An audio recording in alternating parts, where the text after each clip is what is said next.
Today on Business Insights, we keep our eyes on the theme of this year's Future Investment Initiative.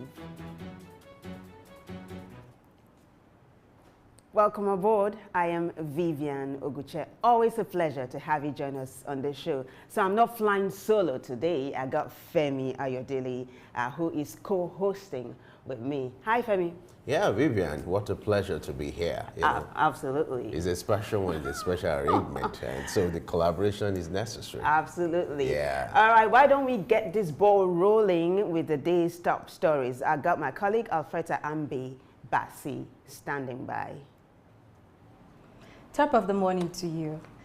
The federal government has unveiled an ambitious financial strategy projecting a deficit of 30.6 trillion naira that will span from 2024 to 2026, as indicated in the government's medium-term expenditure framework.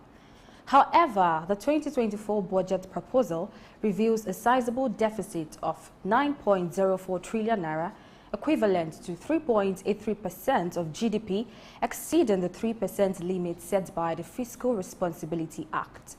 This increase is primarily due to salary adjustments for federal workers and growing pension commitments. The federal government's objective is to progressively reduce this deficit so that it falls below 3% of the GDP in the upcoming years. And in a new development, the UK's unemployment rate has held steady at 4.2%, showing no significant shifts. Nevertheless, the number of job openings has decreased, with 988,000 vacancies recorded between July and September, marking a drop of 43,000. This decline has persisted for the 15th consecutive period across various industries. The lowest historical unemployment rate in the UK was 3.4% in December 1973, while the highest was 11.9% in April 1984. Since the pandemic, there has been an increase in economic inactivity, with a 0.1 percentage point rise to 20.9%. The Office for National Statistics adopted a new method for collecting labor market data to ensure accuracy. Despite critics expressing doubts about the new data's reliability, there's a projection that unemployment will reach its peak at 4.8% in the first quarter of 2024. As a result, the Bank of England is expected to maintain its interest rate at 5.25% next month. And away from that, recent easing of U.S. energy sanctions on Venezuela has triggered global energy traders to engage with the country's crude and fuel oil reserves. These sanctions, which has been in place since 2019, severely restricted Venezuela's oil exports. The relaxation of sanctions has prompted discussions with major traders, hinting at potential spot sales and revived supply contracts. The U.S., European and Asian refining companies are considering expanding imports of Venezuelan crude. Challenges include legal hurdles, price negotiations, vessel reluctance to load in Venezuela, and quality issues due to infrastructure problems. While Venezuela holds substantial stored reserves, it still faces obstacles in reclaiming its market position. Stock, commodities, and crazy market trends comes next after this break. Stay tuned.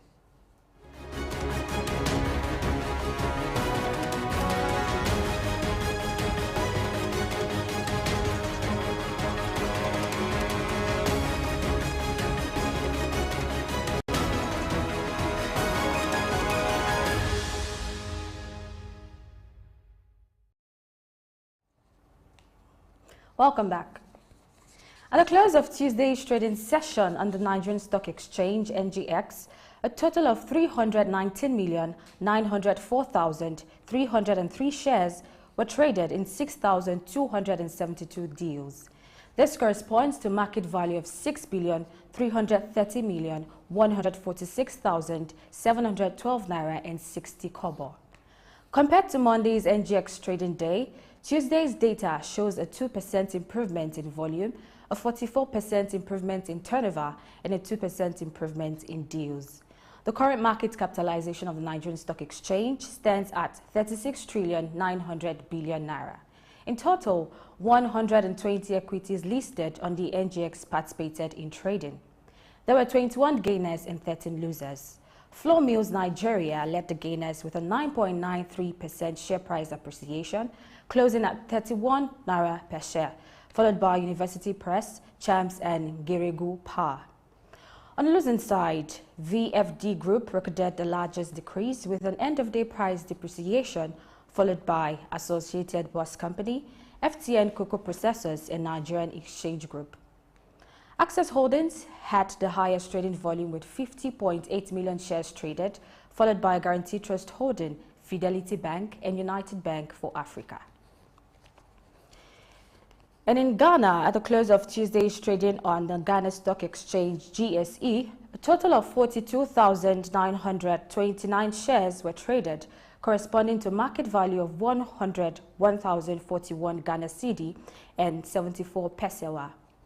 Monday's GSE trading day shows a 76% decline in volume and a 9% decline in turnover. The current market capitalization of the Ghana Stock Exchange stands at 73,700 million Ghana cedi. In total, 15 GSE listed equities participated in trading. There were no gainers, no losers. Access Bank Ghana recorded the highest volume with 17,837 traded shares, followed by MTN Ghana, EcoBank Transnational, and Clydestone Ghana. And in the commodities market, wheat is being traded at 581.25 US cents. Gold is valued at 1,964.99 US dollars. Silver is priced at 22.86 US dollars. Copper is being exchanged at 3.62 US dollars. And Brent crude oil is trading at 87.60 US dollars. It's a wrap on Business News this morning. I am Alfreda Ambe-Basi. Business Insights continues with Vivian Oguche. Stay with us.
Well, thank you so much for staying with us. Now, the new compass is this year's theme for the Future Investment Initiative, which is also known as Davos in the Desert. It is a platform, a favorable one at that, for giants in the world of business.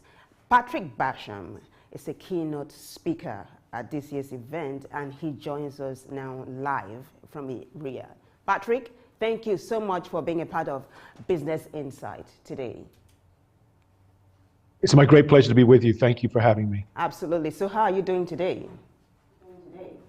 I'm doing good. Sleep would be good too, but you know, the conference only lasts for so many days. You have to max it out, right? But all good. It's very stimulating, very interesting, learning a great deal, you know, networking like everybody else, and finding both the public and the private conversations very valuable. Absolutely. It was well put. You said stimulating. I like the word. Right? You've been talking with my colleague Femi on early exchange, but I want us to situate this for the viewers of Business Insight. Tell us about this initiative. You are a keynote speaker at this event. What are you looking to achieve? Well, in terms of the, first of all, give you a little background on the conference. So this is the 7th year of this annual investment conference. It has become the investment conference globally on an annual basis. 6,000 delegates, 500 speakers. And unlike many other conferences, including the original Davos from the World Economic Forum, this conference is truly global. There are delegates and speakers from every corner of the globe, plenty from Africa, lots from Asia and Latin America, and a tremendous focus on the global south and on the BRICS nations, and a true commitment to inclusiveness, a commitment to the notion that it's not just about, when it comes to what happens to investment money, when it comes externally into, for example, a continent like Africa, it's not just about what the investors want. For it to work in a way that it often hasn't in the past, it needs to be, that money needs to be, there needs to be a consensus as to what happens to that money, what happens to those profits. And that means the stakeholders domestically on the ground have to be part of the process from the beginning. So it's a pragmatic, realistic approach that recognizes that you can't plan the world, you can't plan an economy successfully. History tells us that's a complete failure. And it's a matter of encouraging and fostering creativity and entrepreneurship and innovation and technology. Tremendous focus here on technology, cryptocurrency, AI. How can we harness these things to help with green energy and the blue economy, etc. For someone such as myself, I think this is a valuable conference. So I'm writing about it, talking about it with fine people such as yourself and others around the world, trying to explain what I'm discovering here and also explain what the conference is about and why I think it's a valuable use of people's time, both to participate directly and also to pay attention to it and take interest in it.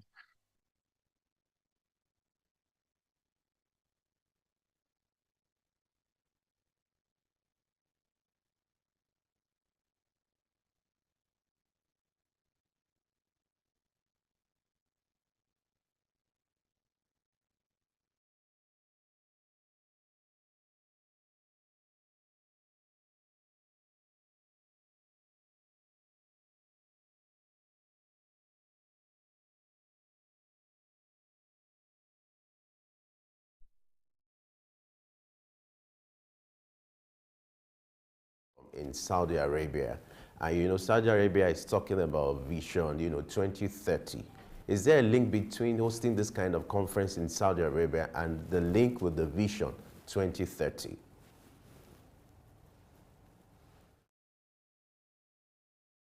Saudi Arabian-backed conference because the notion was quite straightforward to encourage investment in Saudi Arabia, which the Saudis have been very successful at. It branched out, broadened out over a couple of years into being a more truly regional, sort of pan-Arab, pan-Middle Eastern conference. And now, as I say, it's global. However, naturally, it has, you might say, the hub of it is Saudi Arabian, and the Saudis have all kinds of plans and ideas, creative ideas underway to diversify their economy, to move away from their dependence on oil, as do the Qataris and the Emirates, etc.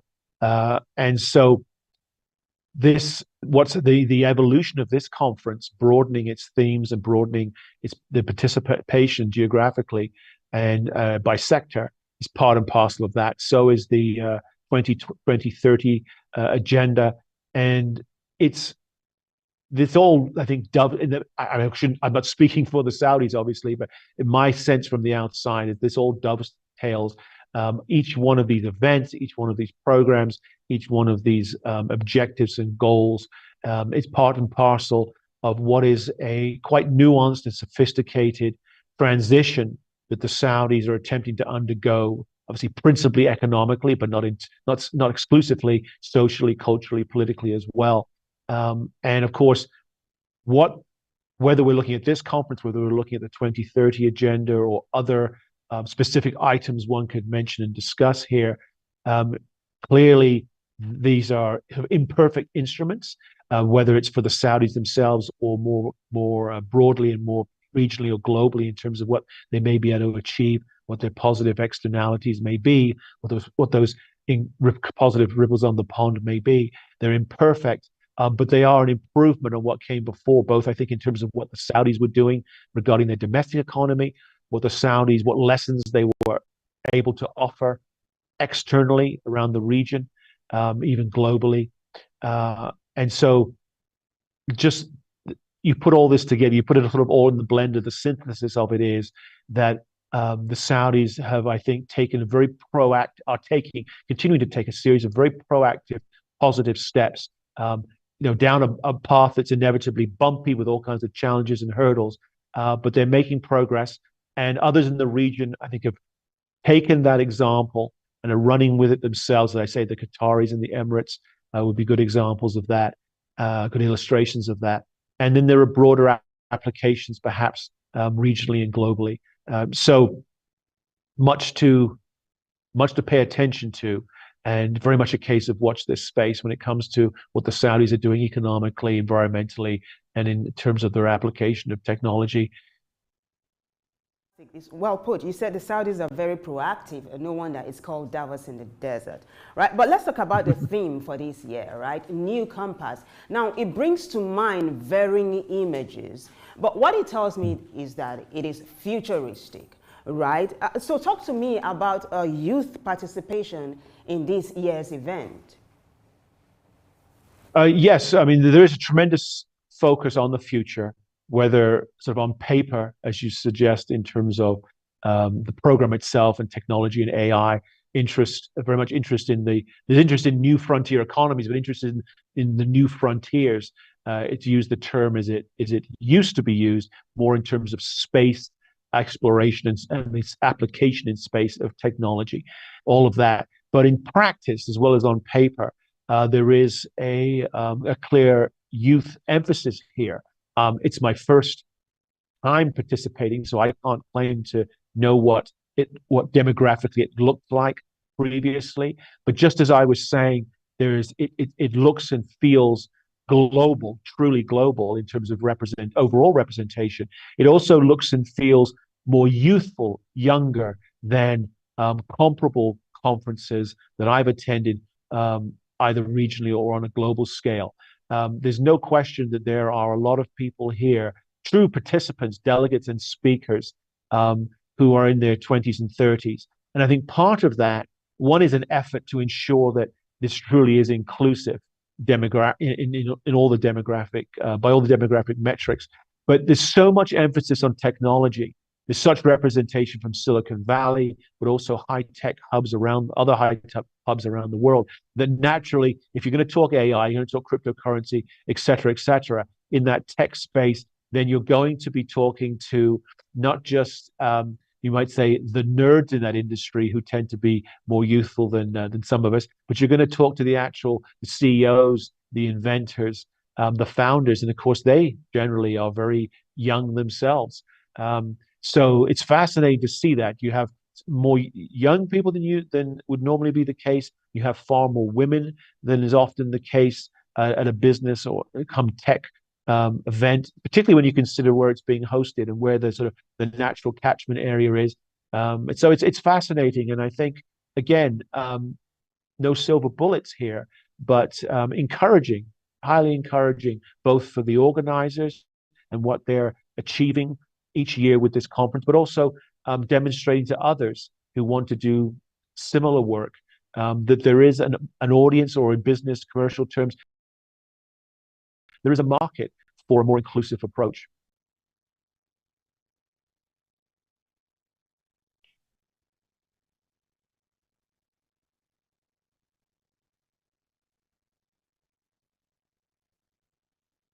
Is looking at the crisis between Israel and Hamas. How much of impact has this had on the conference, and how is the level of participation like? Well, the short answer is that it appears to have had no appreciable impact.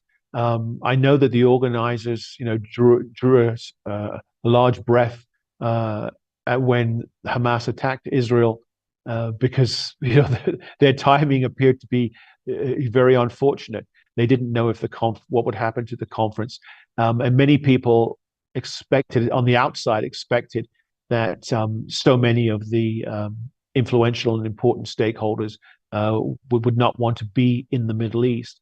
And although there are individual cases where professional demands, whether it be media, business, law, politics, have meant that individuals have to be elsewhere at this time, whether that's in the Middle East or beyond, because of the new circumstance. Overall, it has had no impact whatsoever sort of just about everyone who was going to be here has come anyway. And in fact, I understand that they kept increasing the participation in new delegates in recent sort of the last couple of weeks since the tragic events began to unfold in Israel and in the Gaza Strip. So the conference has gone ahead as scheduled, sort of on plan. They've hit their mark with pretty much everybody who was important to the planning from the beginning, which is fantastic. Now, of course, that's not to say that the issue hasn't been present here. And although there isn't a panel on it because that's not it's obviously a political, military, national security question. It isn't the focus of the conference. Naturally, it's front of mind for all the delegates and speakers and organizers, as it is for anyone. You go anywhere in the world, any kind of public or even private forum, and this is what people are thinking about and talking about when they have the opportunity. So it's coming up in the press conferences. Some of the leading figures, like the president of the World Bank, or yesterday on Tuesday when the president of Kenya spoke, he was asked about how he thought that the ongoing troubles would affect his plans to attract foreign investment to fight climate change in Africa. So everyone's being asked and thinking about what the repercussions will be. And of course, no one has a good answer because there is no answer yet. No one knows how long this will go on. No one knows how much worse it will get before, please God, it ends up getting better. And so there's a great deal, there's a great deal of anxiety. There's a certain amount of curiosity. There's pessimism in some quarters, more cautious optimism elsewhere. I think that if this conference or a subsequent event were held, in the next few months, then you're going to have a little more opportunity to catch one's breath and have a better appreciation of where things truly will end up. And therefore, I think perhaps that then the questions will be more central, more formally addressed, perhaps in this type of a venue. But it's not a cloud hanging over the conference per se, but it's a cloud hovering over the world, isn't it? Hovering over all of us. And so therefore it cannot be completely ignored. Catching your breath, like you said, Patrick, is essential. Now, like you said also, it is sad and tragic what's going on in Israel and the Gaza Strip. But there's something you said, it's had no impact on the event, which is very impressive, and it speaks to solid organization, right? Which is key. But there's something I'd like for us to do at the moment. My colleague Alfreda Ambibasi put together a very short report on this particular event, right? I'd like for you to take a listen to it, and when we come back, you'll react to it. Take a listen. Okay. The global business landscape is evolving with new frontiers and emerging markets shaping the world economy. Emerging markets like China, India, Brazil, and others offer high growth rates due to factors such as urbanization and a growing middle class, making them attractive for businesses. They experience above average GDP growth, have rich natural resources, and provide diversification opportunities.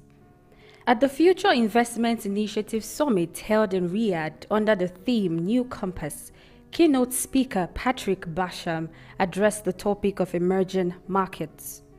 Well, there's a tremendous emphasis at this conference on new frontier economies and emerging markets. It's a 3-day conference. Day 3, the theme is the new frontier. There are specific panels on these issues. Where are these economies? How to tap into them? And so what the conference is trying to do is to look at how investment can be better geared and better applied so that it's more so growth is more equally distributed around the world, so that everyone is growing at a higher rate, and that growth is more sustainable, that growth is more inclusive and more equitable.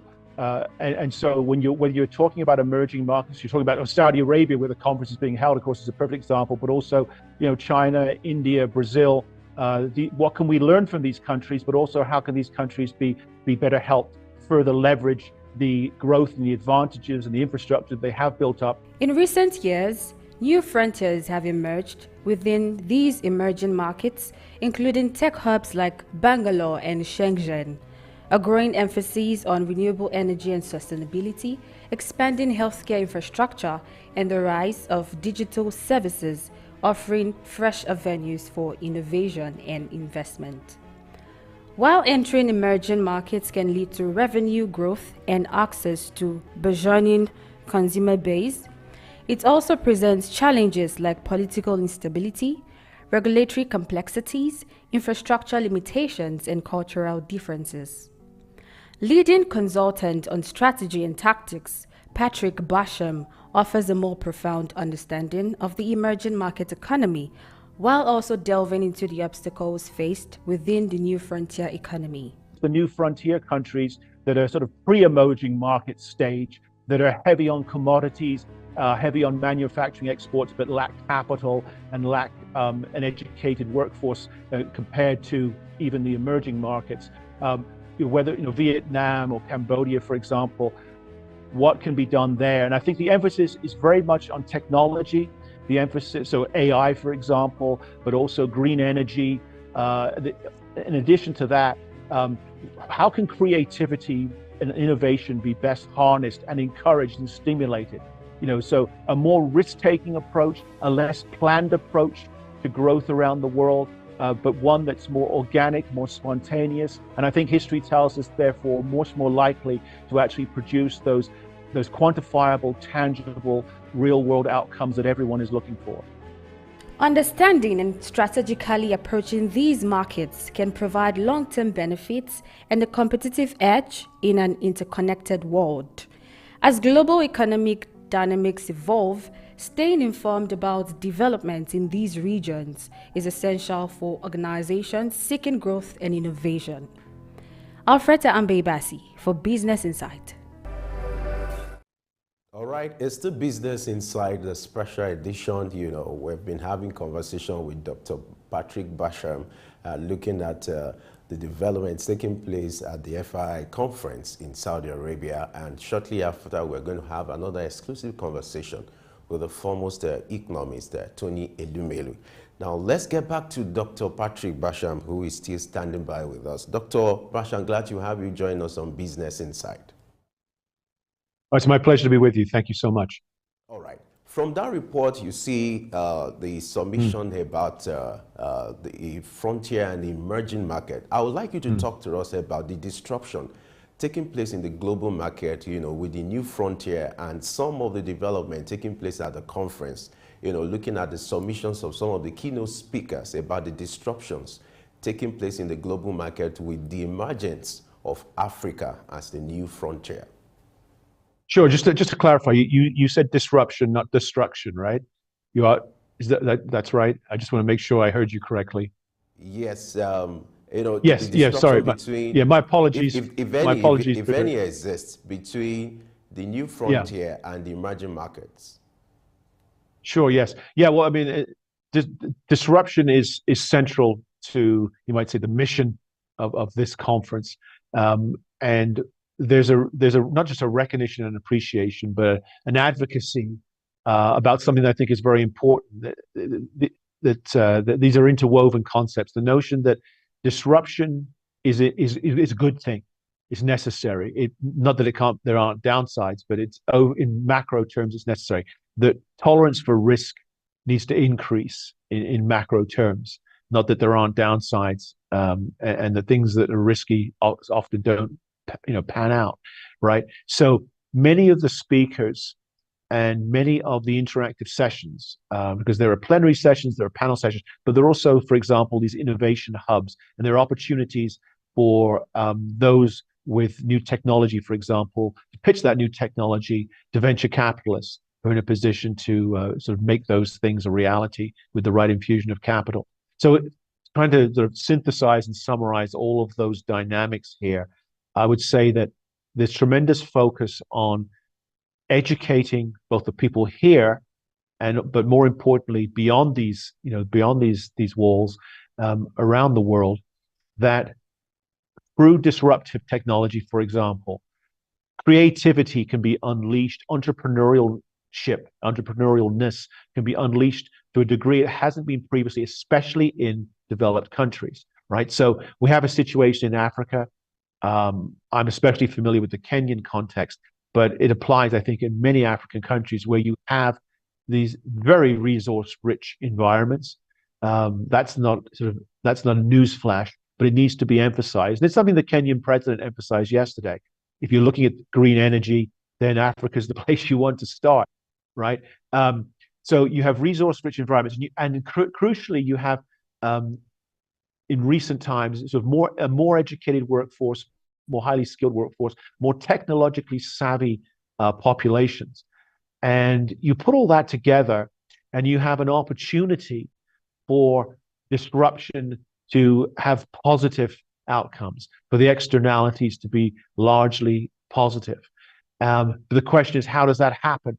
And so, central to some of what has been said and discussed is how do you marry that need for capital with the capital where it exists, which isn't exclusively in the West and in Asia, but obviously it is skewed that way, and it requires a couple of things. And one of those is, I think, what the conference is the message trying to get out, which is that it has to be a more inclusive process and a more consensual process than it's been in the past, and in a sense, a more democratic process. That is, it's not as simple as a government giving foreign aid to a government that will then do with it as it sees fit. And we know from history, not necessarily the best outcomes for the domestic population. Or it could be a government or private actor in the West, for example, funding extraction of resources in country X or Y in Africa or another at least a less developed country elsewhere in the world. And the outcomes may be beneficial for one single actor, public or private, in that less developed country. But again, the general population doesn't benefit. And so the notion is that if from the get-go, from the genesis of these potential projects, that the stakeholders domestically in the developing countries are sort of at the table, then that's a recipe. It doesn't guarantee, what's the product that's cooked or baked at the end of the day is to everyone's satisfaction. But the chances are that it's going to be tastier and healthier than in the past, right? So this is important, and it's also why it's so important that this conference has a truly global face to it, right? As I've been touching on in terms of the demographics. I mean, the global South is not sitting on a secondary stage for an hour so that the organizers can tick that box and virtue signal and say, look, we had those people here. We didn't listen to them, but we did have them here. They did get their 5 minutes in the sun. The global South is this conference to a large, it is central to this. The BRICS nations are this conference, right? This conference is not about the West; it's about everybody. Everybody has a voice here, so I think that's really, really important. And so, I don't want to sort of overrate the pudding and suggest that because of these approaches, then less developed countries are guaranteed to do better, because it's a two-way street. They have to do a better job, and even better than some of them have done here, actually, that I've observed firsthand, a better job of pitching their claims to be suitable, worthy, positive recipients of external investment. Because you can, it's the old story of business, right? You can have the best product in the world, you can have the best environment for business to grow, but if nobody knows about it, if you don't sell it, if you don't tell your story well, then it means that you're not going to get anywhere. The product's not going to get off the ground, or your economy is not going to receive that investment. And African countries have every reason to argue with great justification that they should be receiving so much more foreign direct investment than they are, whether it's for climate change mitigation or more generally, more broadly. But to this point, I don't think most of them have done anything like as good a job as they needed to do or they could do. And when I observed with the Kenyan president yesterday, sort of making his pitch for foreign funds, I just don't think that there's the strategic or tactical skill set there, or the communication skills to sort of get the job done. I hope I'm wrong. I don't mean to be pessimistic. I very much hope, like him and his government, to be successful in this regard.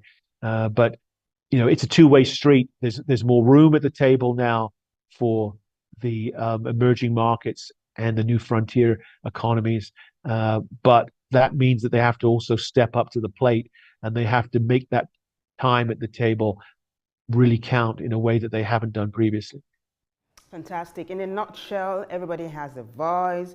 Disruption is a good thing. And I'm also glad that you dealt extensively with green energy. You also said Africa is the place to look when it comes to energy transition, which is something we've been dealing with on Business Insight on a very large scale.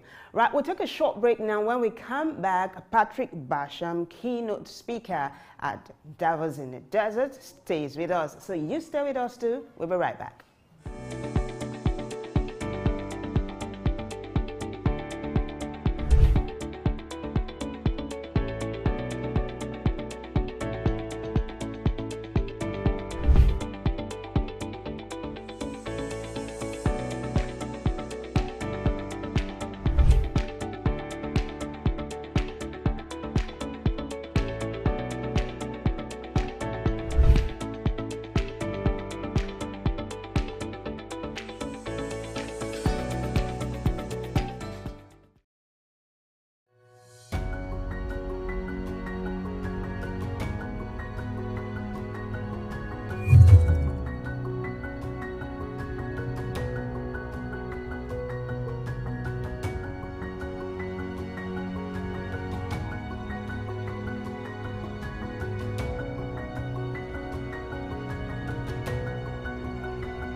Idumota Market.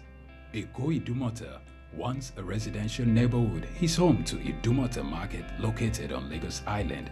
It is one of the oldest and arguably one of the largest markets in West Africa. Idumota is a historic neighborhood adjacent to the Lagos port that facilitated the slave trade and later, under the British indirect rule, it surrounded to exports that fueled the colonial enterprise. Idumota was also the location of an Armed Forces Remembrance Cenotaph called Soja Idumota, built as a monument to Nigerian soldiers who served with the West African Frontier Force. An Eyo Masquerade statue and a clock tower are also some monuments at Idumota. Idumota Market is so popular that large sales are recorded as early as 7 a.m. The market is made up of hundreds of lock-up shops occupying several multi-story buildings, with some measuring about 5 or more floors. In 2010, the Lagos State government demolished some illegal structures in order to improve vehicular and human movement.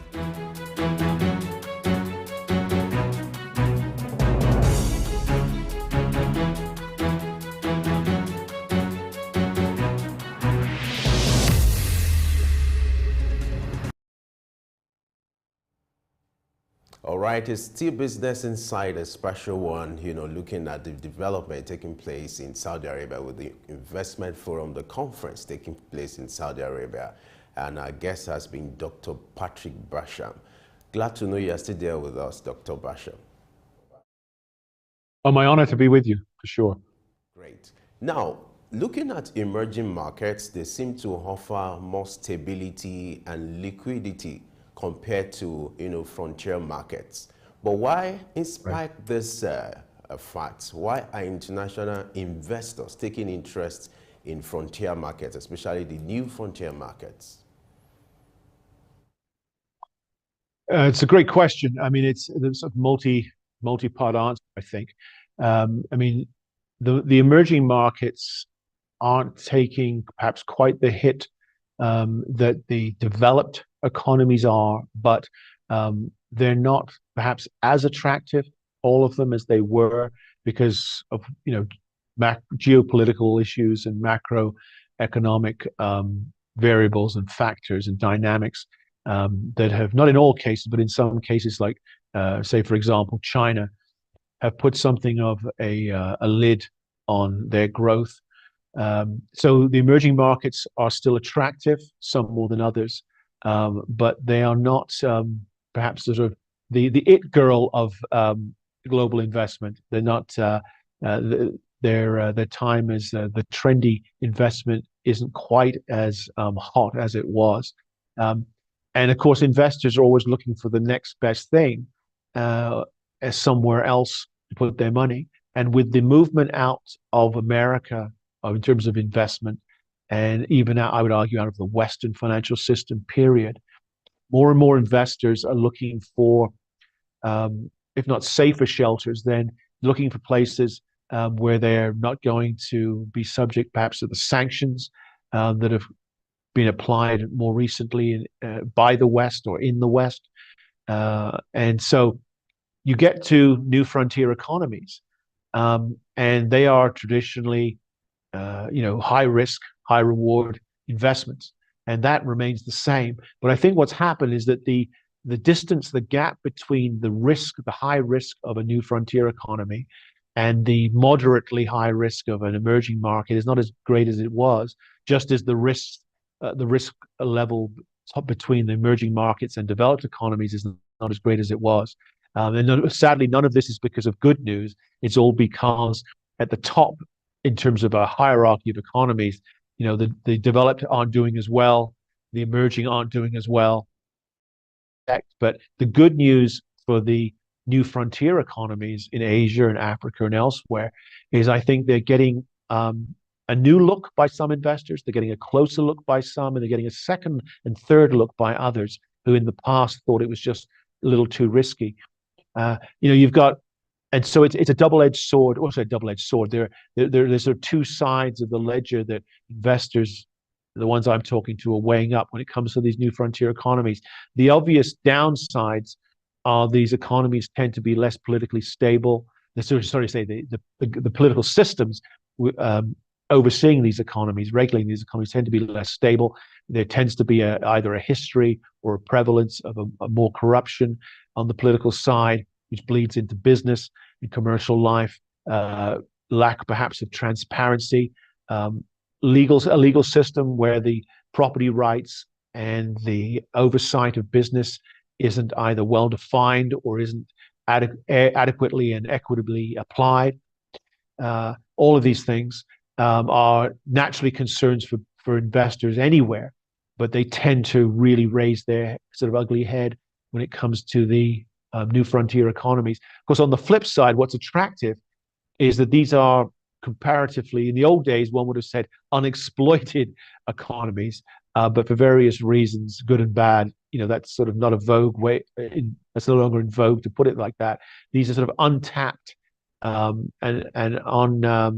unfulfilled economies in terms of their potential as exporters and as sources of economic development. So they tend to be very commodity rich, therefore very export oriented. If there is development, it's usually about manufacturing, and those are subject, again, on the flip side of the ledger, those are subject naturally very much to the fluctuations in the currency market and in the commodities markets. So it's a lot of risk to take on, but the potential for larger profits than elsewhere, the potential to get in early and really make a killing, probably a bad choice of word in the current climate, but it is significant. So it's an individual investor's decision. You can see why some are going head, jumping in with both feet, and others are saying, "Look, my head tells me, my heart wants to do it, my head tells me it's still too risky." But that's where we are, I think, to put it bluntly, with the new frontier economies. But the good news, as I say, is that there's bad news elsewhere. So at least there's an opportunity for them to make their pitch. The question is, how well do they make that pitch?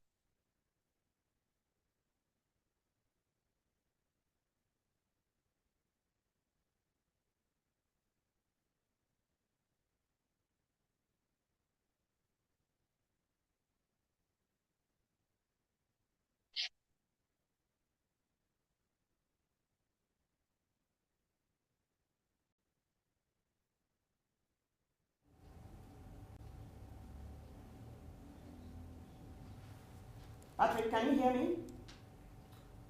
I can just start to hear you now. I'm afraid I Yes, lost I'm you for a going to little take that while. question again, right? This event, the Future Investment Initiative, is a yearly one, right? And this is the seventh edition. Like we said, the theme is the New Compass. But last year, the theme was Invest in Humanity, right?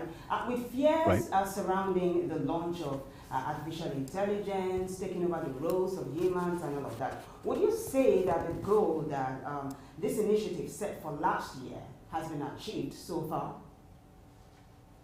Well, I mean, number one, I shouldn't speak for the organizers, but if I can pretend to do so, I would suggest. I think if they were here, they would say that any of these goals are long-term goals, right? And you're not going to see appreciable improvement, or let's say the goal is poorly applied. You're not going to see the negative consequences right away. So I think it would be fair. It would be unfair to judge whether or not they have there's progress has been made on that or any other achieving that goal. But I think it's important to really recognize that it's not for the organizers to achieve anything really, and that's really the point of this. Whereas to contrast it, as I have in writing today, with the World Economic Forum in Davos, which is very much about a comparatively small group of people who have decided they have figured it all out and they know what's best for everyone economically and environmentally and else in other ways, and they have the media's ear, and so through the media they tell the world what should happen in great detail. They plan it all out. Here it's very different. It's about exchanging ideas, promoting ideas, and then seeing what happens, because it's up to the individual investors, the individual governments, the individual innovators, the individual countries to run with the ideas that they think are good and see what happens. So, for example, investing in humanity, I mean, obviously, it's very broad and one can look at that in different ways, but in the sort of contemporary context, clearly in not in all quarters, but in some quarters, particularly in sort of more policy making quarters, there's this new focus upon, you might say, the sort of the optics and making sure or hoping to ensure that the policy outcomes are more quote unquote people oriented. They have more of a social and cultural a recognition of the social and cultural consequences of policy, as well as obviously the environmental ones as well. So socially, culturally, environmentally sustainable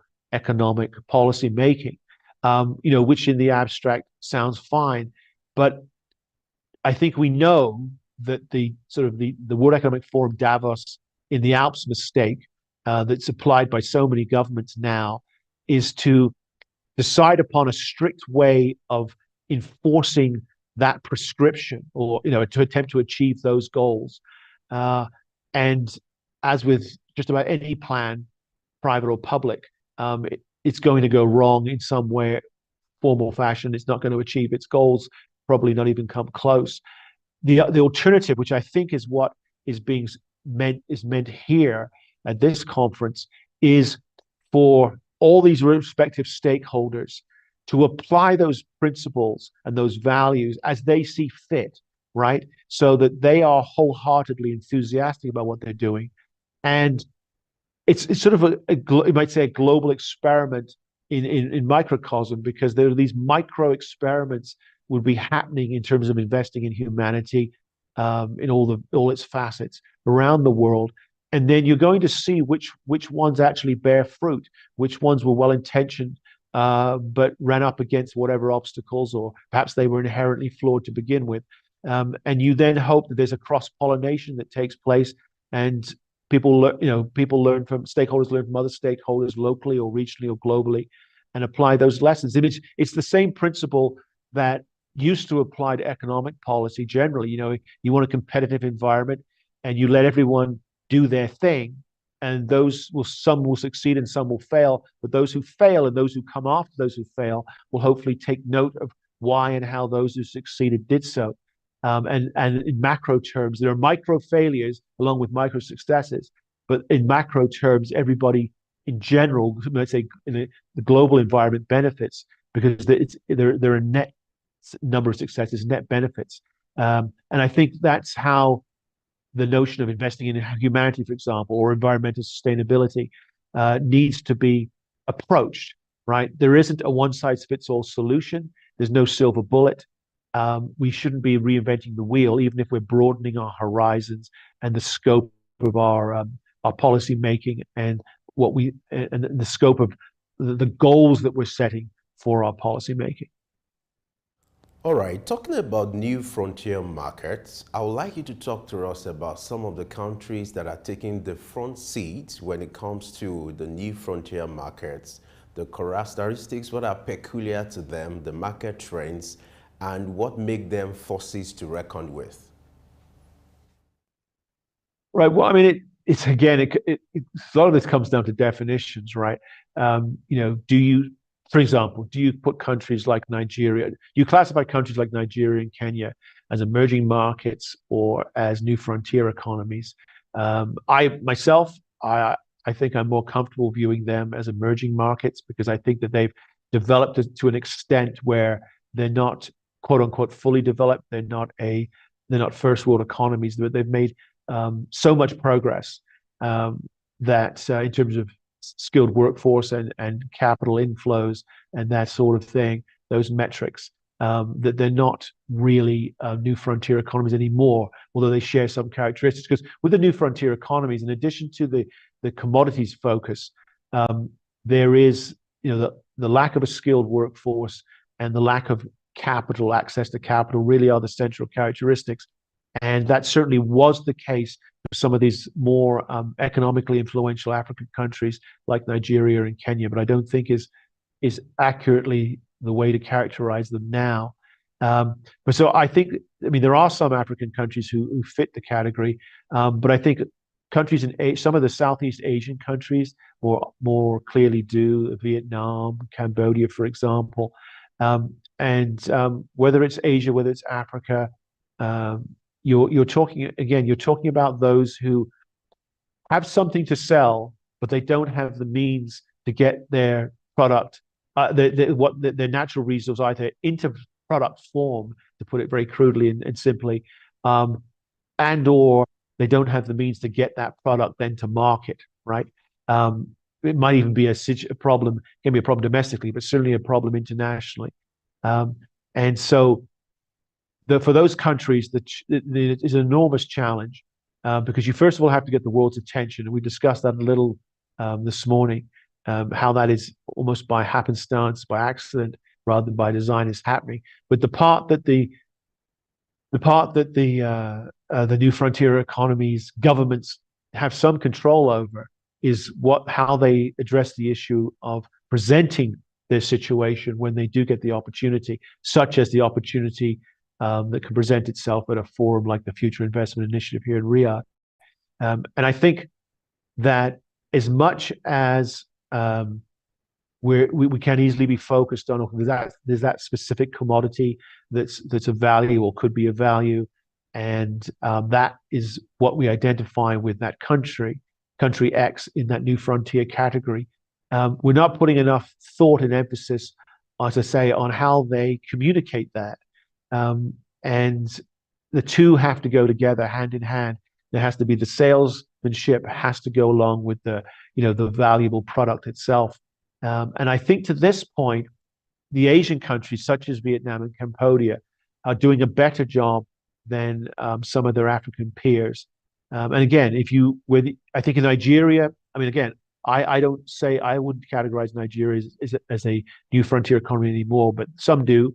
And if you do, I think you have to recognize that Nigeria has done a much better job than most of its African peers in persuading the world, persuading investors that should be a target for foreign investment, and with quite a good track record recently, in particular.